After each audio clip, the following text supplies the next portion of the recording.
പ്രിയമുള്ളവരെ നിങ്ങളിത് കേക്കുണ്ടാവും.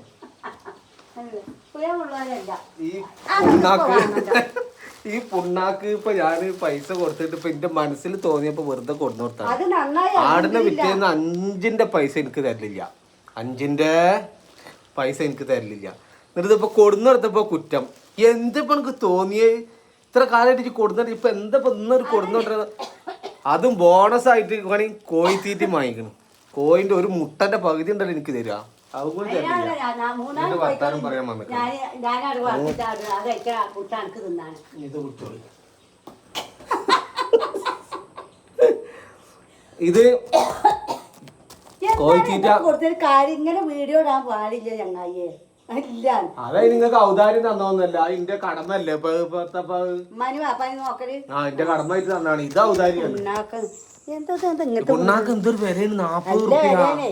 ഇപ്പൊ വെയിലായി. അതിലപ്പം എന്താന്നാ ഒരു കേക്ക് ഉണ്ടോ? ഇതാണ് മക്കളെ ഇവിടുത്തെ ആൾക്കാരെ പരിപാടി. ഇതേക്ക് പുണ്ണാക്കിന് 40 രൂപ നിങ്ങൾ വാങ്ങല്? പുണ്ണാക്ക് ഇപ്പൊ വിലയാണ്. ഇപ്പൊ മഴക്കാലമായിട്ടാണ്. ശാസിന്റെ പെണ്ണന്മാരാ ഗിരാന്റെ അമ്മ. ഓര് ഇത് വാങ്ങിയല്ലേ വളം പേര് പറയാൻ അറിയില്ല. ജിതിൻ ലാലാണ്. ഗിരിരാജാണ് വിൽക്കാൻ പറഞ്ഞത്. ഇന്നലെ വിക്സ് തന്നിരുന്നു കാലിന്റെ മുട്ടുമ്പോ. അതെന്താ ഇത് ഈ വരുന്നത്? ഞാൻ പലരോട് ചോദിക്കണം വിചാരിച്ചാണല്ലോ.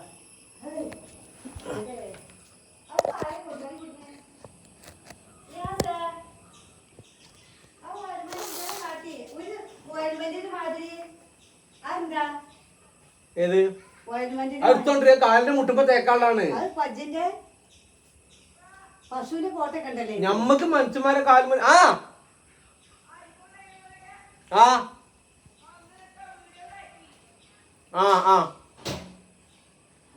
ഏതാ വേണ്ടേ?